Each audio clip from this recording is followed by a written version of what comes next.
Aujourd'hui, je veux vous parler de Marie. Une femme de 62 ans qui, comme beaucoup, pensait que perdre du poids à son âge, c'était juste un rêve impossible. Pendant longtemps, elle a traîné ce gros ventre qui l'épuisait, qui pesait sur sa confiance en elle, sur sa motivation. Elle avait essayé de changer, seule, mais sans résultat. Petit à petit, elle s'était dit que c'était normal, que c'était juste son corps qui vieillissait. Mais un jour, fatiguée de se sentir mal dans sa peau, elle a décidé que ça devait changer. Ce jour-là, elle a fait le premier pas et elle est venue nous voir. Et voici comment nous avons procédé pour la transformer et si vous souhaitez également perdre votre ventre, plus d'informations dans le premier commentaire sous cette vidéo. Chapitre 1, le constat difficile.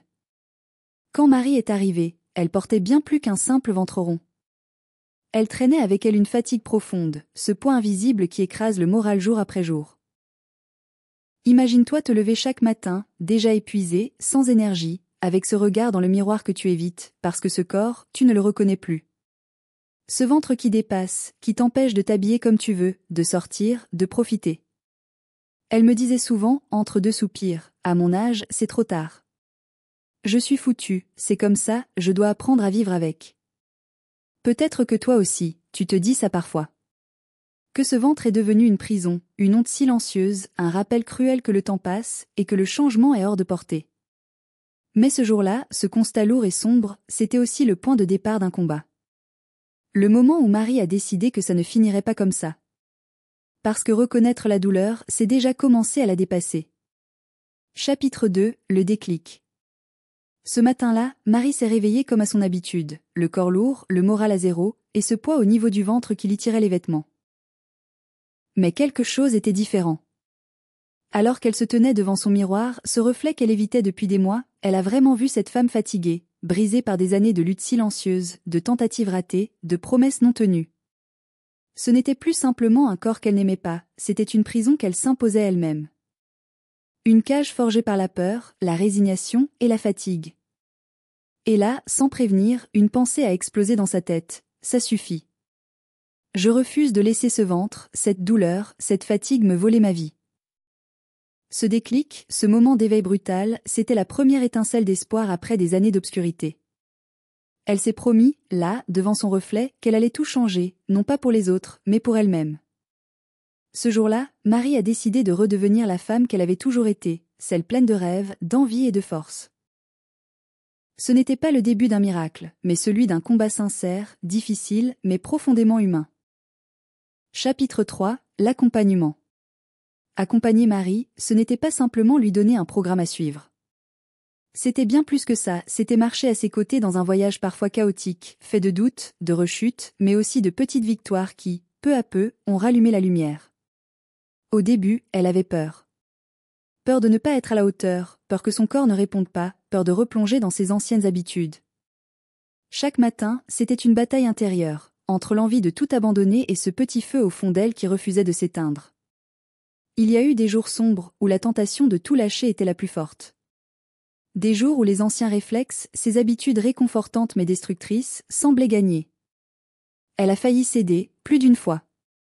Mais ce qui a fait la différence, c'est cette force invisible, ce courage silencieux, que peu de gens voient. Cette détermination à se relever même quand tout paraît perdu.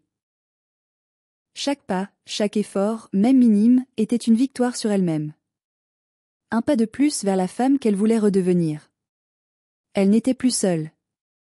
On l'a soutenue, encouragée, guidée, sans pression, sans jugement, juste avec compréhension et patience. Et peu à peu, ce cheminement est devenu transformation. Son corps changeait, oui, mais c'est son regard sur elle-même qui s'est métamorphosé. Ce n'est pas un conte de fées. C'est l'histoire vraie d'une femme qui a décidé, jour après jour, de ne plus accepter la fatalité. Chapitre 4, la transformation. Regardez-la aujourd'hui. Cette femme, Marie, qui il y a encore quelques mois semblait enfermée dans un corps qui la trahissait, a changé bien plus que son apparence. Oui, ce ventre qui paraissait impossible à perdre s'est réduit, fondant petit à petit au fil des efforts constants. Mais ce n'est que la partie visible de sa métamorphose. Ce qui frappe avant tout, c'est la lumière nouvelle dans ses yeux, cette confiance qu'elle porte désormais comme une armure invisible. Marie ne cache plus son corps, elle l'assume, elle le respecte. Elle se tient droite, fière, pleine d'énergie, avec ce sourire qui trahit la fierté d'avoir vaincu ses propres démons. Chaque pas qu'elle fait est empreint d'une force qu'elle ne soupçonnait plus posséder. Elle a repris goût à la vie, aux petites joies du quotidien, aux moments partagés, sans cette fatigue sourde qui la paralysait autrefois. Ce n'est pas juste une transformation physique. C'est une renaissance. Une reconquête de soi, une victoire sur les années de doute, de découragement et de compromis avec son propre corps. Marie est devenue cette femme qu'elle rêvait d'être pleine de vitalité, d'assurance, prête à croquer la vie à pleines dents. Elle est la preuve vivante qu'il n'y a pas d'âge pour changer, pas d'âge pour se battre pour soi. Alors, si vous doutez encore, si vous pensez que c'est trop tard pour vous, souvenez-vous de Marie. Parce que sa transformation, c'est la preuve que tout est possible. Conclusion. Marie n'est pas un cas isolé.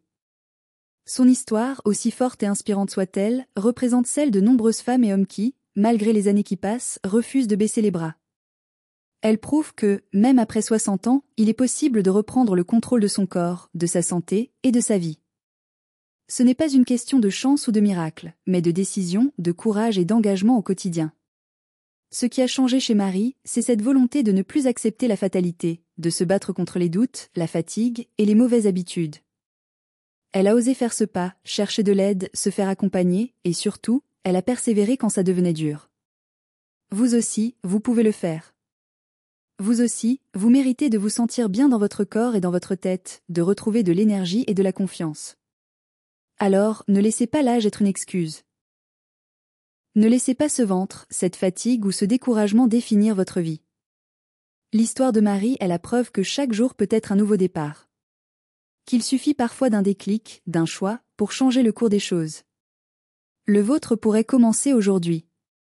Si l'histoire de Marie vous a touché, si elle vous a donné un peu d'espoir ou l'envie de vous battre, n'hésitez pas à liker cette vidéo.